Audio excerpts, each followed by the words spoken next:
what happened last year. It was over 300 properties in one of the highest value markets in California. Sometimes they think their goals are something, but they're not actually that. It doesn't matter how much marketing you put out in this marketplace. If you don't have good things to say after they call you and you meet with them at their kitchen table. That's where so many agents stop short because they're not looking at it the same way you are. But what it really is doing is just validating certain things in their brain, right? If you practice the wrong thing over and over and over and over again, you're just going to be really good at the bad thing. Like, of course, they're going to call me in 10 years to sell their house, right? So Great chess players learn how to play chess backwards. They learn end game first, and then they work their way back to opening moves. Well, welcome to The Leads Are Shit. So we named this The Leads Are Shit because that's what people say when their marketing doesn't match up with their sales. Like when they're trying to convert people that are just trying to get more content, or vice versa. Sometimes they engage their audience in different ways. And today I'm actually really excited because normally I'm here with Andrew. Andrew And I'm is the boring. owner of Real Estate Magazine and also the founder of Just Sell Homes, a real estate marketing company that helps realtors just sell homes. And myself, I'm a realtor from Edmonton, and it's actually kind of funny and happenstance that I came in contact with our guest today. This is Andy Tse. Now, Andy, you are a top agent in California. In fact, the top agent in California, which has got to be a population of close to 40 million now. Is that right? I don't know that I'm the top. I'm probably somewhere top five, depending on how you do rankings. Okay, well, how we rank it is Andy's number one. This is official Yeah. Taylor's official ranking Number one system. California agent to appear on our show. But a lot of people claim that, but there's a Yeah. very different, a lot different in what we see from the people that actually like achieve that. If we were to go back, I think that you started in real estate, what was it, in the late 2000s Early 2002. or 2002? Where did you feel as though you were just trying to keep up? And like, at what point did you kind of feel like real estate was taking its stride, or maybe you swam past the breakers? What was that like for you? Well, so my career started cold calling. So 3 hours a day. Try to set two appointments, go on one appointment every day. That was the plan. And I think I'm just naturally a good communicator. I don't think the word naturally good is probably accurate. I think my whole life I've been outgoing, and I had parents that encouraged me to be outgoing. That translated to going to speech and debate in high school. So, I became a good, talker, a good thinker, a good communicator. And so when you have that edge, you are able to translate quickly to like any kind of outbound calling, right? So I'm already probably better than the average person doing outbound calling, and I'm setting appointments. And then in general, my presentation is going to be slightly better than the average person just getting started. But none of that really matters, I think, because it's not really where you start, it's where you finish. So doing lots of repetition will force you to become better at things, as long as you're making adjustments to improve.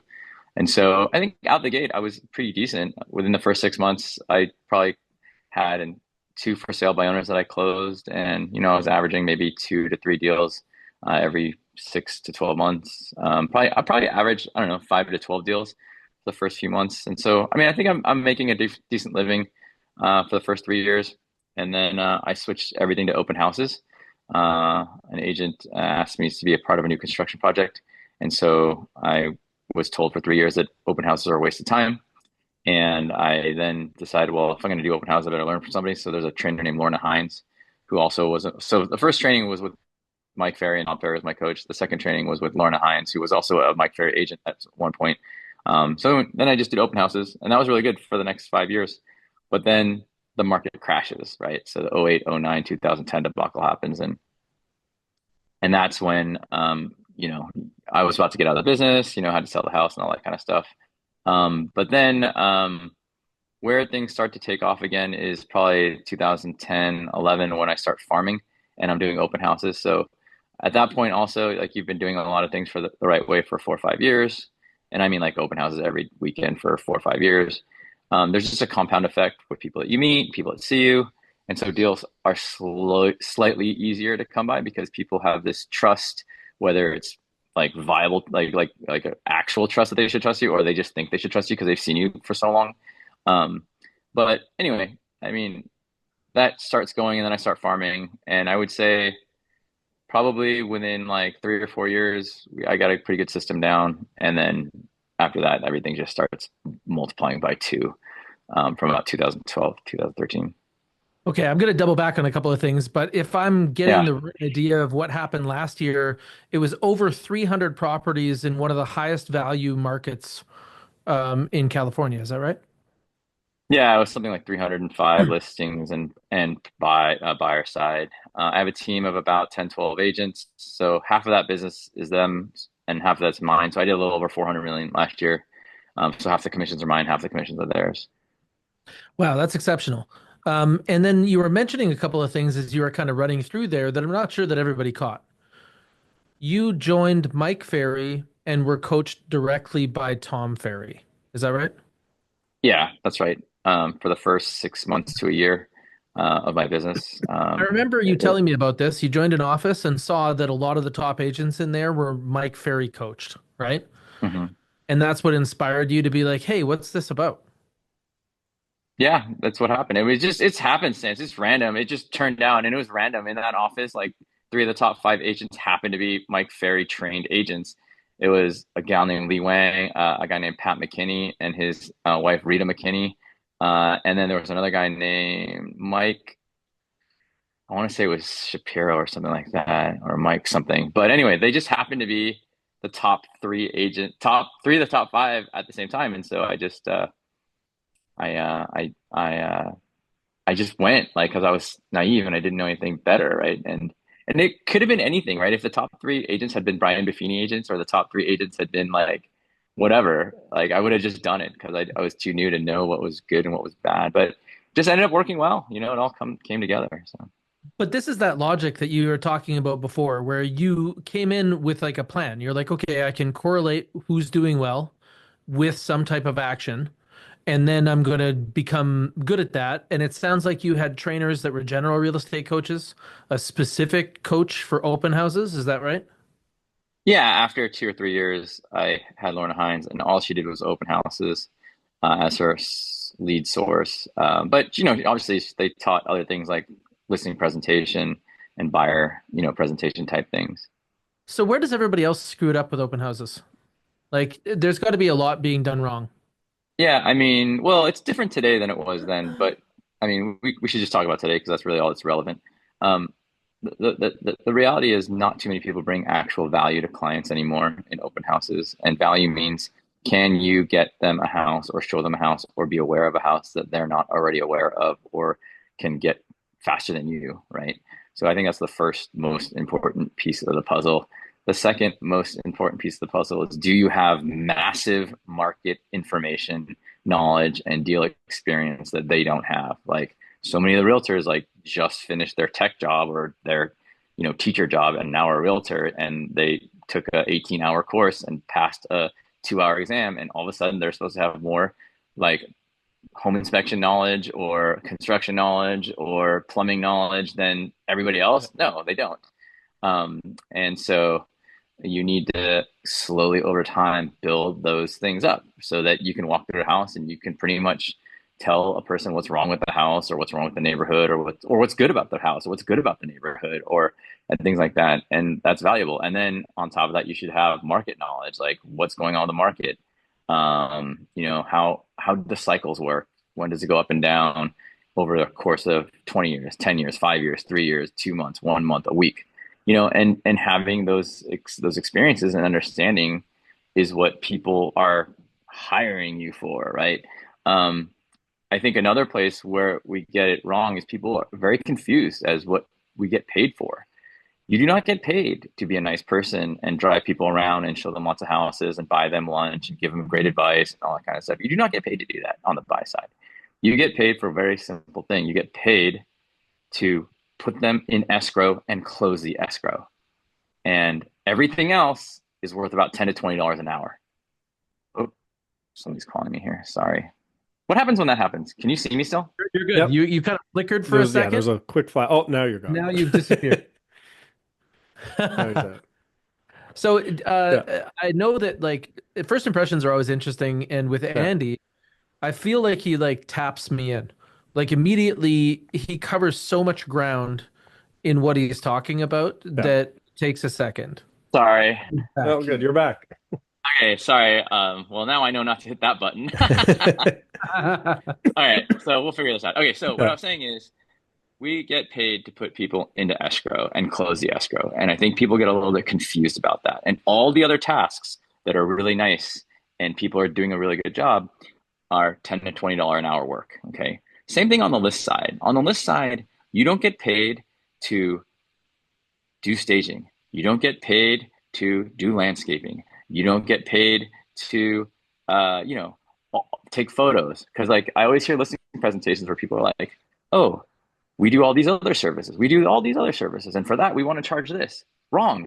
That is not what you do, and that is not why you get to charge that. You get paid for a simple thing, which is sell the house for a ton of money, usually way more than the market value.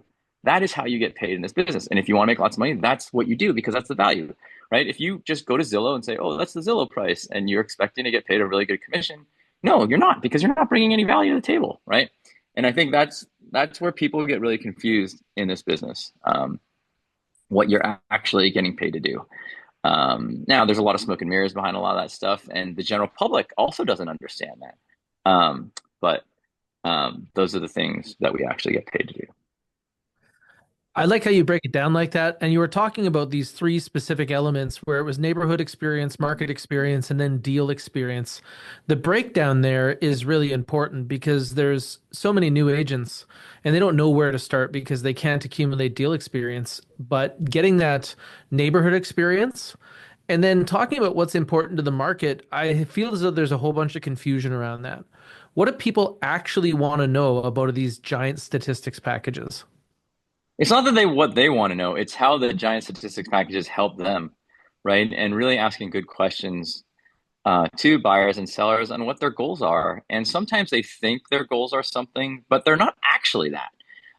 Like an example is when a seller tells you, you know, look, we want to sell the house at the best possible time for the highest possible price, right? That actually isn't their goal 99% of the time. What are you talking about? And yes, of course it's their goal. Their actual goal is usually to move somewhere else and get a really good deal and find a really nice house. Or their actual goal is to cash out a bunch of money and get an investment that turns into an annuity that pays them for the rest of their life so that they don't have to work anymore, right?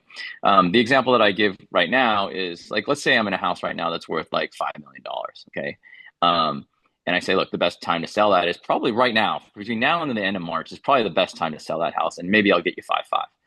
But that actually wasn't the best time to sell your house. The best time to sell your house was in the fall of 2022. Does anybody remember what's happening then? In the spring of 2022, interest rates were great and the market was hot. And then the US government didn't like inflation, or I guess the Fed didn't like inflation. So we jacked up interest rates. And when that happened, tech stocks crashed. You saw Meta go down 70%. You saw like Apple and Nvidia, you saw everybody just go down. But your housing prices around here went down like 30, 40%. Let's just say my $5 million house went down to 2.5. The best time would have been to sell it then and put all the money in Nvidia or Apple or Meta. And I'd be sitting on 7.5, 10, $20 million now, right? So that would have been the best time to sell, which was actually the worst time to sell in terms of a vacuum on what the pricing was.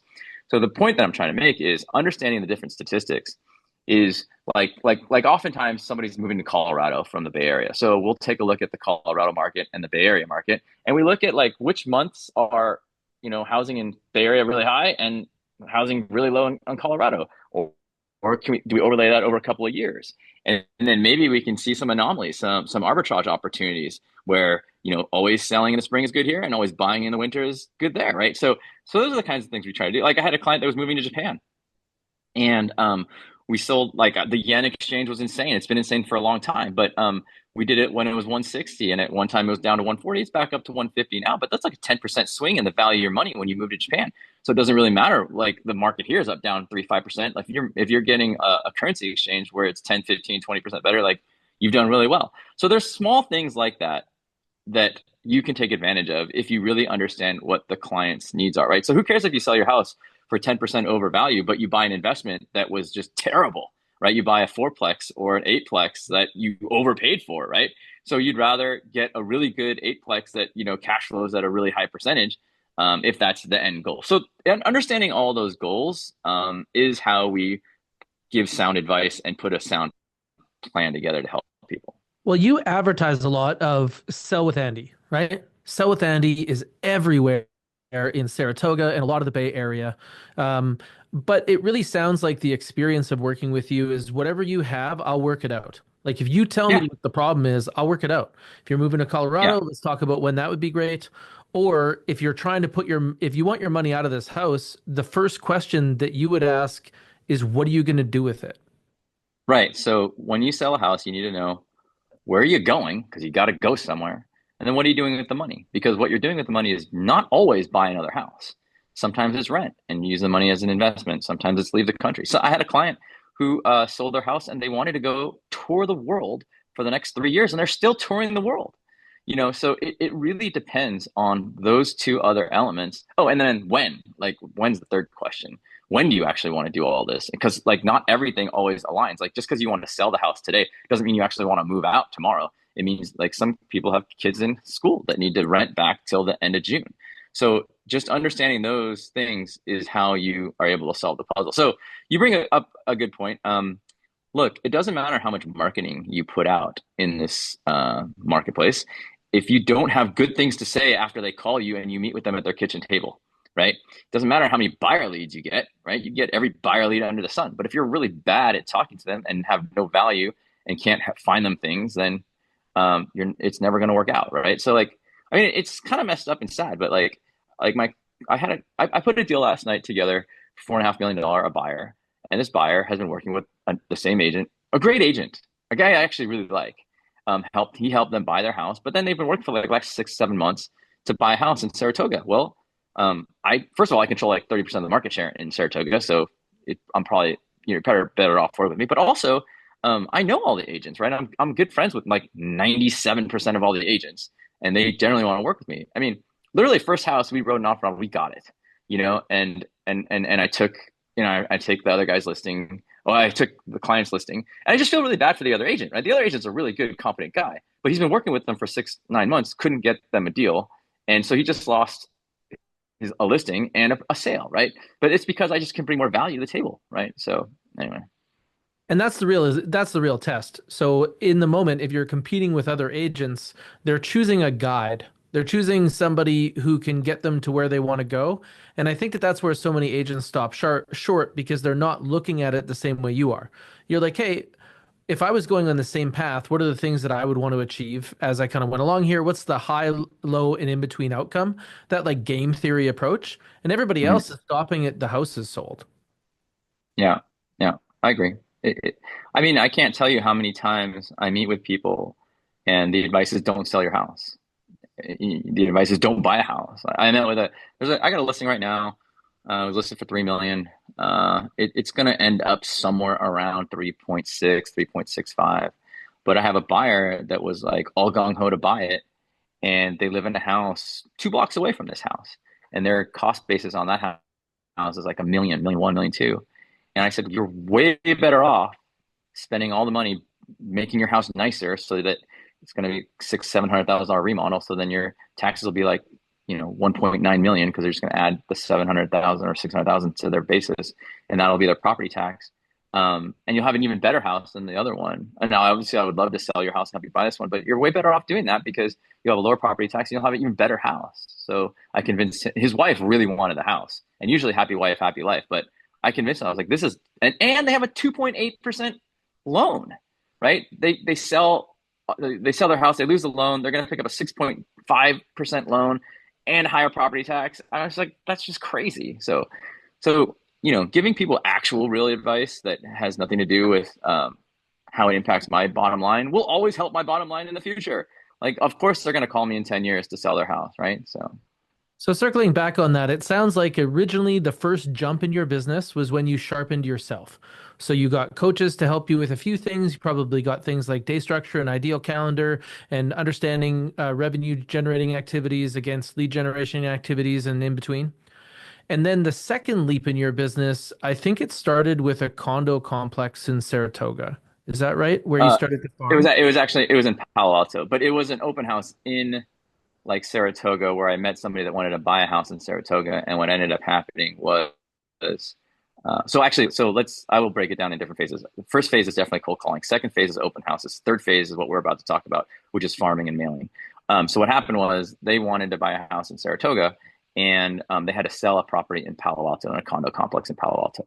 So I just happened to uh, convince them to let me sell their house, their condo in Palo Alto, and then the next door neighbor said, "Oh, you did a good job here. Can you sell mine too?"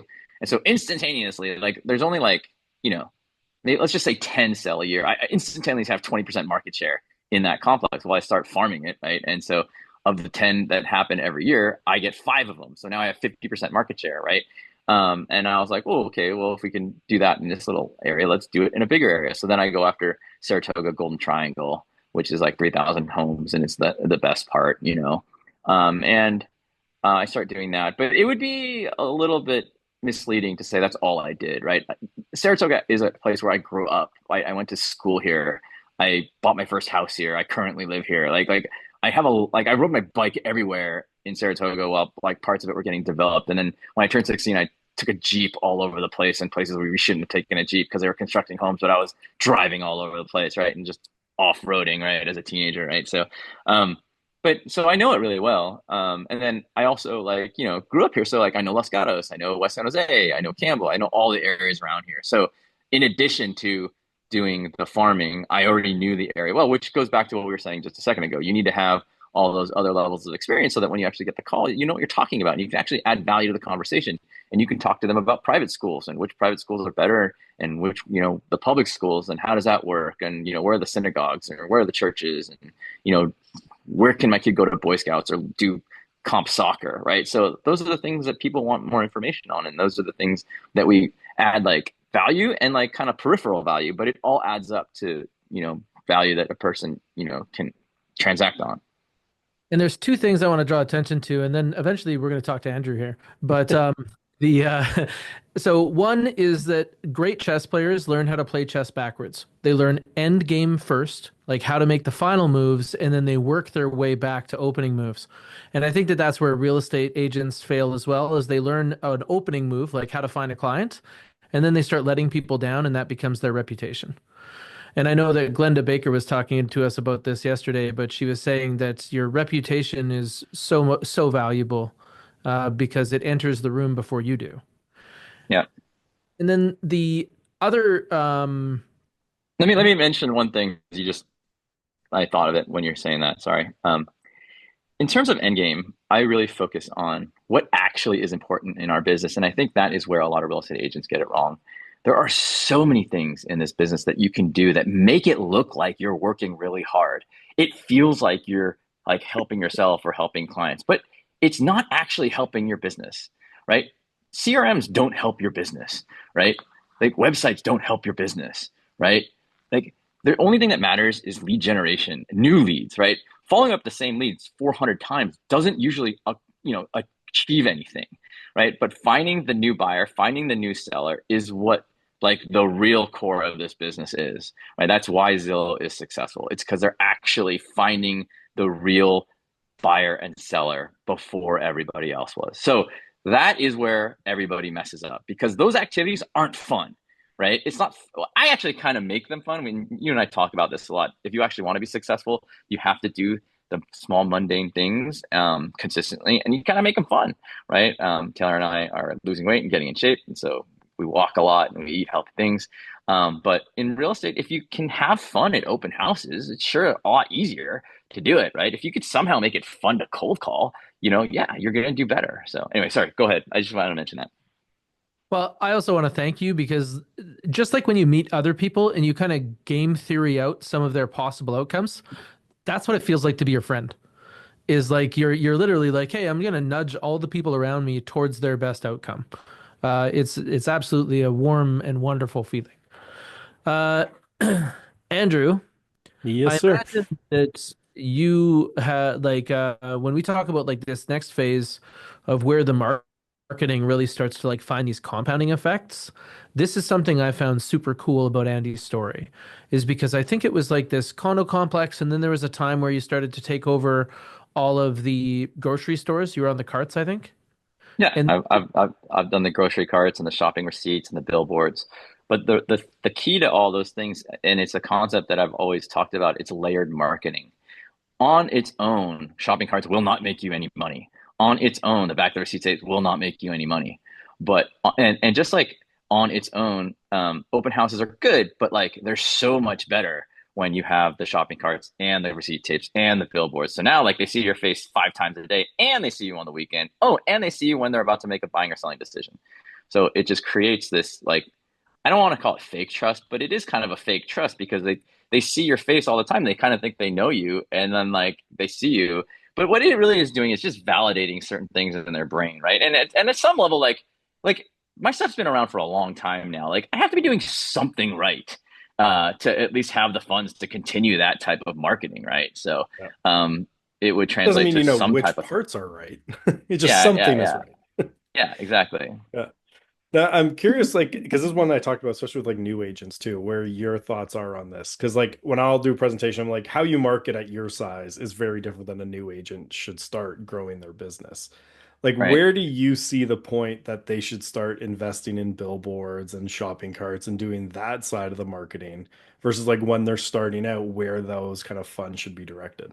Yeah, I think if you can't at least win 50% of the listing presentations you're going on, you should not be spending that money. I would like it even higher, 60 or 70%, right?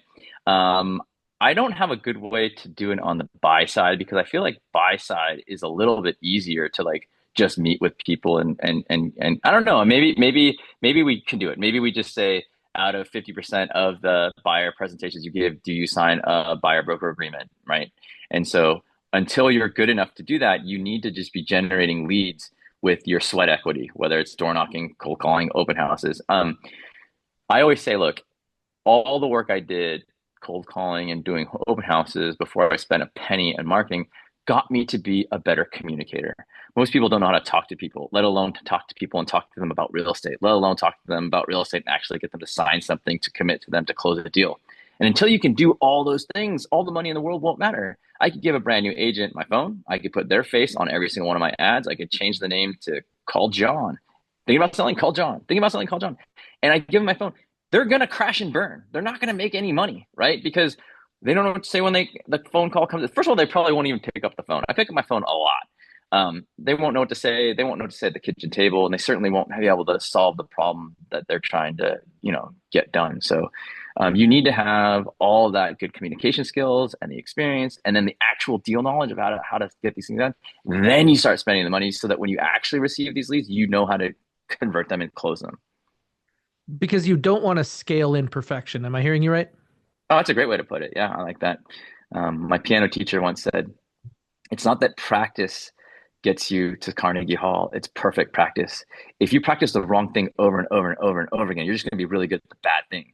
It's perfect practice that gets you to Carnegie Hall. So, Well, that's also the other I like line, that like, because like when the older realtors are like, I've been in this business 30 years, you should listen to me. I'm like, you've been in it 30 years, but you have 1 year of experience repeated 29 times.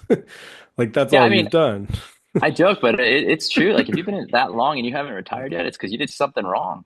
You know, like you didn't make enough money, you didn't save the money, you didn't invest it, you did something wrong. Unless you really like it and you don't have to work. If you've been in it that long and you're still like slaving away, you did something wrong. hmm Yeah, I definitely feel that way as well. Um, so let's talk about like that transition. So now you can close more than 50%, like maybe you're getting towards 60 or 70% of your listing presentations. So does that mean that you finally crafted a product that you should be talking about? Yeah, I mean, you could be talking about it the whole time, but you shouldn't be paying anybody else to talk about it to get you phone calls until you're at least at that level, I think. And do you feel as though that's kind of what the marketing is essentially like marketing out what you talk about? No, I think the marketing is just call me, and there's something like when you see an ad for a real estate agent, like you assume they know how to sell houses. when you see ads for mortgage brokers, you assume they know how to do loans. Same thing with doctors, same thing with literally anything, right? So there's like a built-in assumption that when you see that ad, they actually do know what they're doing. And so in the real estate business, a buyer and seller is going to usually interview one or two agents. And so, hey, morning, go eat a banana. My son's awake. Um, so usually they're going to do that. And so because you get that built-in assumption, now you just kind of meet with them and then convince them that you actually do know what you're talking about. So I don't on my billboard say, like it's just not enough space. Like I saved this deal by buying the house, right? Like I don't do that. I guess in some ways it could be intriguing as a one-off piece, but like I'm doing campaigns that are like 2 or 3 times a month for 20 years. Okay, now my phone's ringing again. So how do we not lose you guys this time? Hopefully I didn't lose You're you. good. You're there. So Okay, good. okay, I'm still here, but you guys are sideways on my phone. But it's all right. I'll figure it As long out. as you're still showing up the right way. Back and Okay, forth, okay, good. it'll Okay. sort of. So where, like, if you were to break down your 300 deals, like what would be the source for that? Like what percent would be from your farming? What percent would be repeat referral, Yeah, like that side so of it? I think maybe 10-20% repeat referral, but like 80% farming. It's I mean I shouldn't say that. I should I mean you could it's probably like another 20-30% open house and then like 50% farming. But like I kind of think of farming as open houses and direct mail pieces and Yeah. billboards and all that kind of All stuff. part So of the, Like yeah. a yeah, strategy as opposed to one single yeah, thing. yeah. I mean, if I stop doing open houses, I will definitely lose business. But yeah, the big one, if I just stop marketing, I probably lose 60% of my business, probably. That'd be my guess. I don't know for sure, but that's my guess. And where do you look as like for you are the biggest opportunities where you are to get to another level? For me personally, it's easy. If I do social media and if I start doing big buyer and seller presentation seminars, that's where the big money is for me. Oh, and I will tell you the monster money, the monster money is commercial because I think real estate agents that work hard will crush commercial agents. And the ultra big money is self-directed IRAs, right? Investment accounts. You don't have to invest in the stock market. Self, what happens is you have these IRAs, and the people that have picked up on it are all the stock investment brokerages, and they like give us your IRA, we'll put it in the stock market, and we'll give you money. Well, guess what? Like you could like have your IRA in baseball cards, and you can have it in real estate, but nobody has taken the time to teach people how to do it. So there are third party places where you put the IRAs, you just hold the money there, and then you use that money to buy real estate. And then I would be the realtor helping people doing that. I'm too busy doing everything else. But there is like gazillions of dollars there. So if anybody listening wants to do Yeah. that, Yeah. you should And do then it. for the Canadians, it's like the TFSA would be the equivalent, probably. Or zero. Yeah. Something like that. Yeah. But you can invest those like because like on our development company, we do have people like that's how they invest in the LP is they're directing funds from places like that into them. I've been a realtor. I've been a Yeah. realtor for a group of paramedics that Grandma, do their coming. I'll be done pensions with this in from like 10 minutes.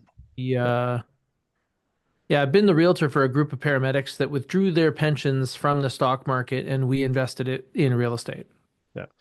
It works well because there's good returns actually backed by something there, which is nice. But like it's pretty popular around here. Like there's realtors we also know that like they make a lot more money doing that and collecting the commission on raising it for a fund. Like there's developers, if you're raising money for them, will pay like 7% or sometimes higher on the funds that go into an LP for them. And they'll pay that to realtors who bring in people with it. So we've seen some, like I know some realtors who actually make more revenue doing that than actually selling houses directly. So like there's creative ways to make money as once you're kind of embedded with the right clientele. Because like I think saw one that was paying 15% for funds put into their LP. Well, the message is so clear. So, like, you seem to have a very clear understanding of how you make money and how you don't. Like, you're somebody who doubles down on the things that actually it's a mastery of the fundamentals, really. And then you look for like layered compounding effects that continue to serve you over time. So I can see why this is so attractive to you based on how you think. Now, a lot of the people, when they hear you say something like 20% referral, they think to themselves, oh, my business is 80% repeat referral. That's what we hear often from established realtors between 5 and 10 years. Now, I think that that is a failure of marketing. What do you think about that? Yeah, 100%. Because see, here's the thing. People are always like, why don't you like do sphere like the sphere of influence? I don't do sphere of influence past client marketing. It's because they see my billboards and my other stuff, right? That's how they remember that I'm in the business. It's a simple thing. Is the pool of people that you know bigger or smaller than everyone else? Like the pool of people you know is way smaller than everybody else. So why not market to everybody else? And you'll probably hit the other people that you know too. Like look, the reality is, it's a whole lot easier to sell a seminar on feel good stuff. So talk to the people that you know and have the people that trust you and refer you business. Yeah, that's a fun way of doing business, but it's a small pool because the average turnover rate in that pool might even be less than the general public turnover rate. The turnover rate among the people that you know might be like 5 or 10 years, whereas the turnover pool in the general population might be 3 to 5 years, right? So uh, that's why I've always gone after people I don't know versus people I do know. And do you have anything That's in the probably the like best way someone I've bought ever with heard you? it explained. But sorry, Andrew, go I ahead. was saying, like, do you have anything in place for people who have bought with you in the past? Like, do they get anything from you, or it's just straight like they see the I mean, they billboards can out call there and me. They can yeah, call me, and if they have questions, they know I'll answer my phone and I'll give them free advice and help them however I can. That's really it. I mean, I'd love to do like movie day and like barbecue day and like, all my clients get this day, but it's just like that's not what my business is. My business is helping people buy and sell houses, so they know when it's time to buy and sell a house, they should call me because I'm the best at it. Um, you know, that's simple. now thinking from your end, like at your size with the market share you have, it's probably changed like how you do your listing presentation when a seller calls. Yeah, that's a very good point. Yeah. I have to So tell a like, story. One yeah, second here. yeah. So, like, my first interaction with Andy was in Dallas, Texas. And I sat down next to him. We had a brief hello, and then he said, hang on a second. I have to get on FaceTime. One of his teammates was back in California. And after about a 4 minute phone conversation, he gets off the phone and looks at me and says, hey, how long is your market evaluation? And I'm like, I don't know, like 90 minutes. He's like, why'd you choose 90? I'm like, thinking to myself, like, I don't know. I didn't even really remember choosing 90. Like, I ended up there. And he's like, yeah, I just did one in 4 minutes. We're going to sign a little bit later today. And that property, I think, was like $4.5 million. Yeah, it was like 2.8 and we sold for like 3.5. Yeah. And they signed Yeah. like right after I got off the phone with the agent there. Yeah. Yeah. But So, that is so one you can do when you market have that evaluation.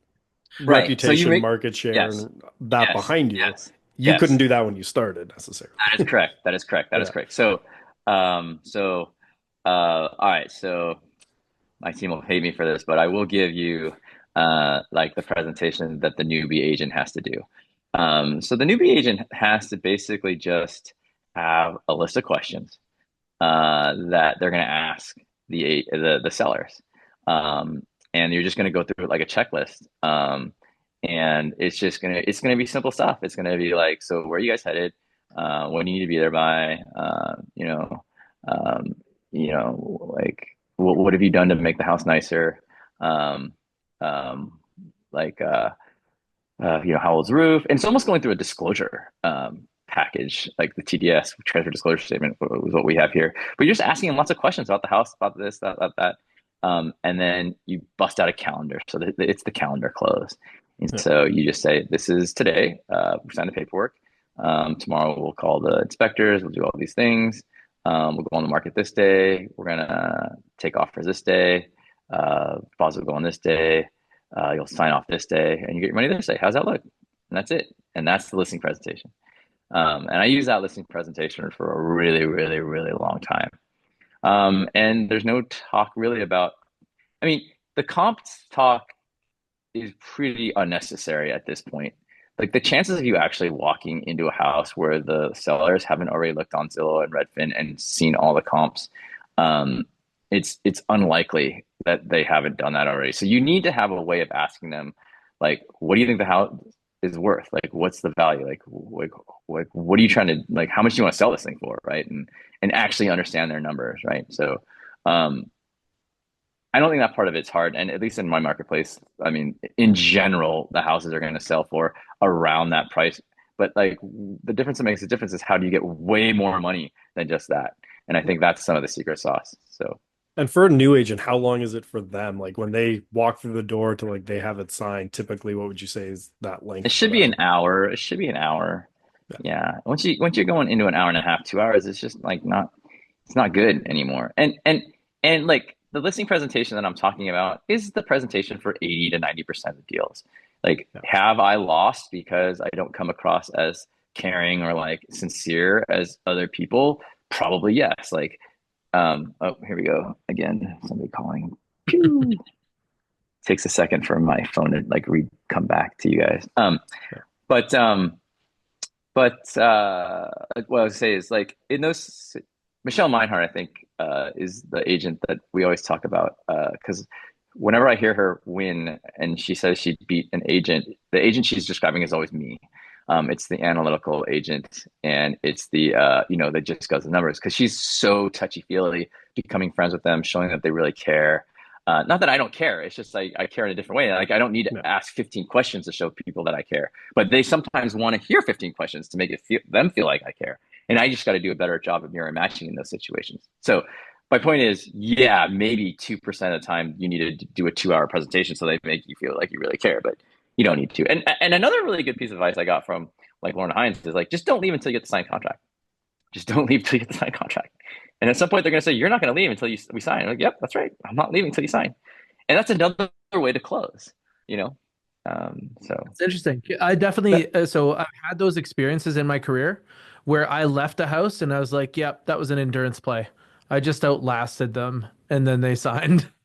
yeah, yeah, yeah. so if they say like they're interviewing other agents, like this is for both of you, they're saying, oh, well, I still got these other agents. How do you then handle it? Because I know there's a lot who will still try and get the contract signed on the spot. I know a few others who say, no, interview them, then let's like they'll set a follow-up meeting before they've left for like the day after those other people. How do you Yeah, guys approach that if they tell you they're interviewing other people? I definitely am going for the signature on the spot for sure. But then I do try to follow up. But I mean, that gets set up, I think, more in when you set the listing appointment, you want to be last. You No. always want to be last. And are you going to lose 5% of the time when Glenda goes first and signs it without me being there? Yeah, you are. But I think given a choice in general, going last is better because it removes the big objection, which is, oh, we haven't talked to everybody else, so we don't know what else is out there. Right. And so I think that's a better way to do it. And do you guys send any Totally like agree. pre-listing appointment stuff? Like, some people will like have a box at their house or they'll drop off like an info packet ahead of time. Do you guys do anything like that for like pre-framing the appointment? Um, Hey, if anybody on my team is watching this, can you tell the team that I'll be done in like 10 minutes because everybody's exploding my phone right now. Um, um, so I don't. I do think it's a good idea. It is something I am kicking around right now just to get rid of the stuff where I have to say I'm number one. This is how many homes I've sold, kind of thing. I am thinking about it. Um, I am guilty of sometimes trying to change 90% of something that's going really well because like 1 or 2% something went wrong. And I think I Yeah. need to change the 90% of the stuff that's right. And so sometimes I freak out about that because I want every single deal, right? And Yeah. so like the reason why I think maybe I send a pre-listing thing is because maybe I lost a deal and I wasn't able to convey how much number one I actually am. It's not even close. It's even Yeah. not even marginally close. But what if I don't know. It's not a bad idea. I probably shouldn't. I'm not going to do it because what I've got going is working really well. But maybe I will. We'll see. Yeah. There's an interesting So one that I've that's always thought of the idea. Like it triggered me because I think I sent it to you too. I might have sent this tweet to you, Taylor, where someone was talking about, and it was the Chick-fil-A drive-through experience and how like they got inspired by Drew Brees and actually did like they recorded with drones all of it and did like a video review session like they do in the NFL for like game tape. And then they started being like, how can we improve the drive-through experience? And then like the places that implemented it were like jumping up by like 50% in through the drive-through and the sales. And I was wondering, like, if you were to do that with like your listing presentation, your open house, like you actually just had people record it and then pick it apart, where do you think like the biggest gaps would start coming out of that? I'd love for someone to like go through that exercise of even like just filming it and be Yeah, like, where did we screw up? I think the one thing that people don't realize is I don't have a canned listing presentation. Yeah. Every listings presentation is completely custom to the clients and what their goals are and what they're trying to achieve next. Yeah. So it would probably be more like, what did I do wrong in that one for that particular client? And it could be a Yeah. mirror matching thing, it could be a pacing thing, um, that kind of thing. Yeah. I So do have a question that just came in for you, which is yeah, how do you sign the listing agreement at the meeting when there's so much info pages to complete? Do you prep the paperwork ahead of time? yeah, everything's prepped. I mean, I mean, I don't think anybody's got more papers to sign in California. It's like 150 pages. And it's probably like 40 signatures, or and initials. So I'm just good at it. I talk about each page at a high level summary, and I go through it as detailed as I want to go through it. Um, Most of our contracts, listing agreements, are only 7 to 12 pages long, and everything else is disclosure. So helping people understand that. Um, oh man, they're just exploding my phone. Uh, Angry team members Sounds like shortly. something's exciting though. And Well, also, anyway, you know that you have an appointment with your mom and that you have to run here at some point. yeah, So, give me. Let's go 4 more minutes. Like, what are the most pressing questions, and then we can do it again sometime. okay, so this is your opportunity to join the chat. We have it open right now if you're in the room. So you can hit it up for Andy. Yeah. So we had one come in from Heidi. How about a standard package of stuff to leave with clients, like a buyer's booklet or a seller's booklet? Zero. I leave nothing behind. I take everybody else's stuff as trophies. If I don't walk away with a signed Trophies? listing, yeah, it's trophies. I I take take all their stuff. trophies. I do. I take all of their stuff too. I've been collecting business cards since I was 18 of people that I beat.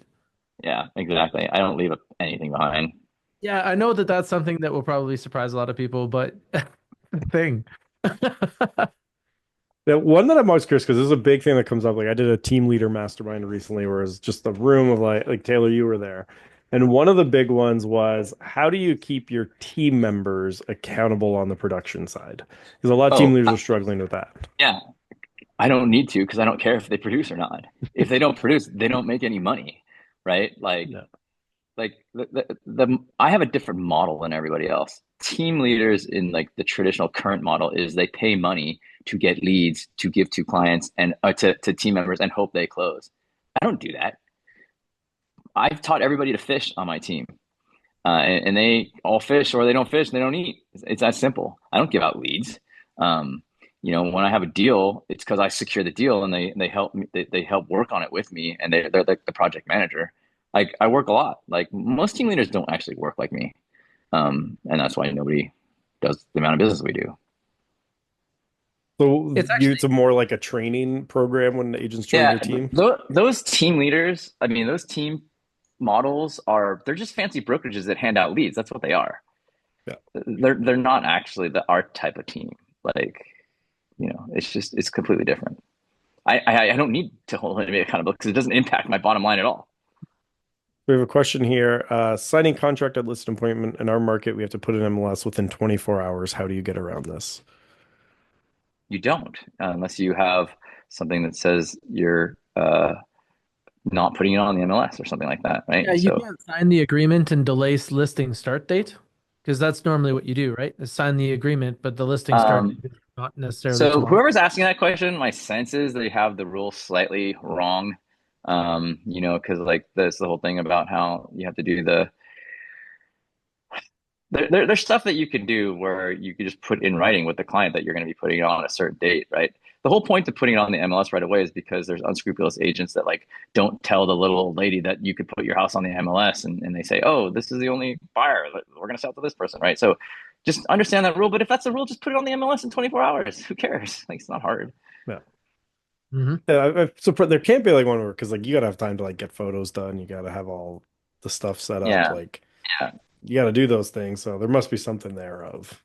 an Yeah, option around somebody's it. not understanding that exactly. So Yeah, or we're not understanding the question properly. yeah. So we want to get you out on time, and so I want to know that if you could buy a billboard that would be only seen by realtors, but any realtor that enters from anywhere, just as a way to be helpful, because you always like to help people, what would you put on a billboard? Like, is there a message that's clear enough, like sell with Yeah. Andy? Oh, you're asking. I mean, yeah, I think you're selling call Andy is the billboard that I have, and then my phone number. But if you're saying to other billboard, other agents, they just call me.